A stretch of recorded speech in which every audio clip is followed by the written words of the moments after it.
Aloha everybody! Today I'll be introducing you to my community of Hawaii Kai, which is a suburb by the ocean in East Honolulu on the island of Oahu in Hawaii. So Hawaii is a really liberal state with a deep-rooted culture for conservation and preservation of its incredible natural resources. So I believe the best and most feasible smart growth strategies for Hawaii Kai are 1. Statewide comprehensive planning, 2. Sustainable community plans, 3. Community growth boundaries, 4. Infill development and zoning modifications, and 5. Land acquisition. So statewide comprehensive planning is a very feasible and realistic strategy for Hawaii Kai because there's strong political will for sustainable development. In fact, it's already happening. In 2005, the Hawaii State Legislature adopted the Hawaii 2050 Sustainability Plan, which is an overarching framework to create a sustainable Hawaii. The city and county government of Honolulu also adopted the General Development Plan, which sets the long-term goals for Oahu's sustainable development. The General Plan is a comprehensive development plan on the local level that has 3 major tiers, or components, to achieve sustainable goals. The main part is Tier 2, which is composed of the sustainable community plans for 8 geographic locations on Oahu. For my community of Hawaii Kai, we are part of the East Honolulu SCP. Tier 3 authorizes ordinances and changing regulations, including zoning codes, to achieve the sustainability goals. The main goals of the East Honolulu SCP is for Hawaii Kai to remain a largely low-density residential area. So looking at the map, growth and development will be concentrated in the primary urban center, which is right over here, and it will include Honolulu and Waikiki, as well as the secondary urban center, which is over here, that will include Ewa, as these places are expected to have the most population growth. Now, on the other hand, population Hawaii Kai, which is part of East Honolulu over here, is projected to remain stable through 2040, with the demographics shifting towards the elderly and young families. So according to the SCP, East Honolulu is categorized as an urban fringe where demand for new development will be low, and so it will remain largely residential. Now, this is important in how the city government will be planning for East Honolulu. So, however, there will be modifications in the areas to better meet the needs of the growing elderly and young families. And so the main goals of the SCP are 1. Increase accessibility by constructing complete streets and expand bike paths.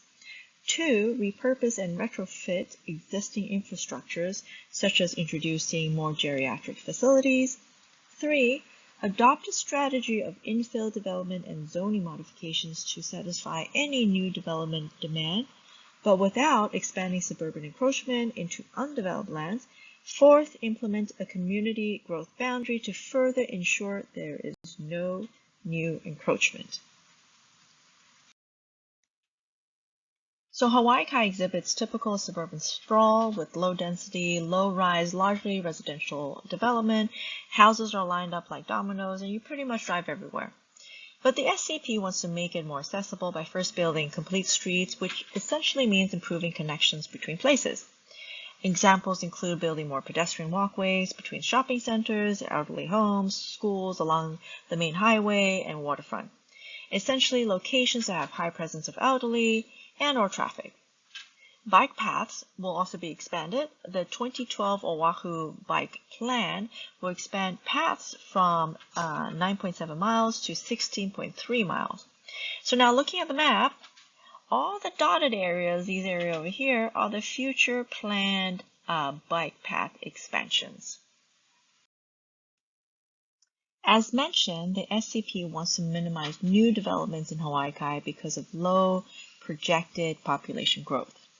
However, there's going to be an increase in the elderly, which will need new geriatric services and facilities. So to accommodate new development without developing new lands, the city government will repurpose and retrofit existing infrastructure.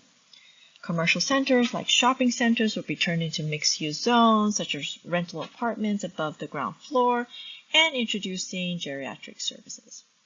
However, this strategy will likely meet opposition from local residents who don't want change or certain services in their neighborhood. For example, the Luanakai is a proposed new retirement community development that will take over the heavily underused Kalama Village Center. This will be like a 5-star retirement community with dining, entertainment, security, and health assistance. But local residents have already started a petition against the development, arguing against changing the zoning regulations. But in reality, NIMBY attitudes prevail where residents are concerned of having an assisted living facility so near their neighborhoods. Infill development is a strategy that has been more successful in juggling opposing demands for new housing options for elderly and young families without new land development. For example, the Halekai Lei is a multi-apartment complex built in 2016 and offers 54 affordable units and 215 market rate rentals. So it offers new affordable housing options for aging residents that want to remain in Hawaii Kai and young families. Zoning modification is another effective strategy to achieve smarter growth in the area. The city government is implementing mixed-use commercial centers, namely residential units above the ground floor of businesses zoned in B1 and B2 areas. For example, part of the Hawaii Kai Town Center will likely be converted to long-term rental apartments and space for public services. Now, this one is a very realistic strategy given that population growth in the area will be low, and so demand for commercial space will also remain relatively low. Accessory of dwelling units has also been approved that allow homeowners to build secondary units on their properties to provide more rentals. But this strategy is far less feasible because many properties are already restricted by the HOA regulations or deed restrictions and high lot coverage. So, essentially, there's essentially no space to build out. So far, only 50 ADUs are planned, which are far too few to satisfy the rental demand in the area. Now, the community growth boundary in East Honolulu has so far been fairly successful and enjoys large local support for its protection of undeveloped lands. It has effectively combined infill development leading to denser and more compact development, which also enhances accessibility. About 300 new units are expected to be built within the CGB, which is sufficient to satisfy the population growth. The CGB has also effectively prevented the spread of suburban encroachment, thus achieving sustainability goals. Now, looking at the map, the black dotted line is the CGB.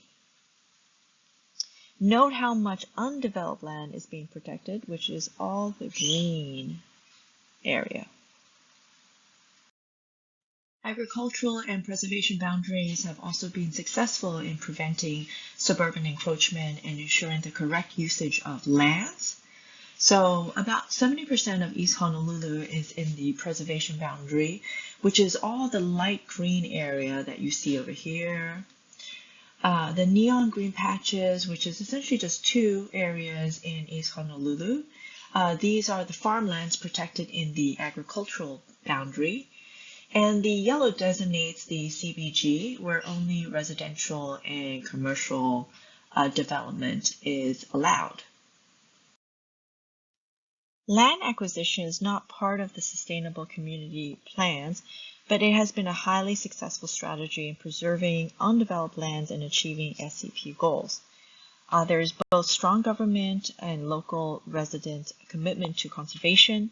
Some examples include the city's purchase of the Kaiwai Scenic Shoreline, excuse my pronunciations, which is this incredible scenic drive. This photo you see in the slide, this area all here, that is part of the scenic drive. Nonprofits are also very active in conservation work, such as the local livable Hawaii Kai Nui that purchased the Kiawawa Marsh and parts of the Hawea Heiau complex that protects the habitats of the endangered moorhen, as well as a diversity of migratory birds and insects. The livable Hawaii Kai Nui recently enjoyed a new victory with the purchase of the Piko Ridge, which is this area that is highlighted in red, which is about 335 acres of both residential and preservation zoned land. The area was experiencing increasing pressures for development, but now with the purchase, the land will be preserved in perpetuity, which is awesome. The buyout will effectively protect important watersheds and forest land from being developed. So okay, now let's talk about the strategies that won't work in Hawaii Kai. One is new mass transit development. Given low population growths and an aging demographic, commuting traffic is expected to remain steady or even decrease. So there are absolutely no plans to extend the Honolulu rail to East Honolulu, which will simply be too expensive with little benefit. The bus will continue to be the area's only form of public transportation, but it may be improved with increasing frequency and capacity and some improvements on streets and the highway to make it easier to commute. New major road development is also not planned for Hawaii Kai. Same reason of high cost and low expected commuter demand. Transit-oriented development is also not a feasible or likely strategy for Hawaii Kai given the overall lack of any major transportation development.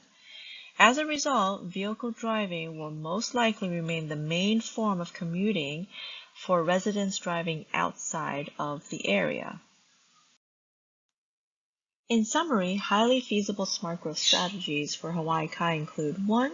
Statewide comprehensive planning, 2. Implementing sustainable communities plans, 3. Infill development and zoning modifications, 4. Community growth boundaries and other boundaries, 5. Land acquisitions. Strategies that are feasible but will likely face challenges include 1. Retrofitting and repurposing existing infrastructures, 2. Rezoning for accessory dwelling units, and lastly, strategies that will be completely infeasible for the area include 1. New mass transit development, 2. New major road development, and 3. TODs. All right, you made it to the end of my presentation. Mahalo so much for listening to my talk, and aloha.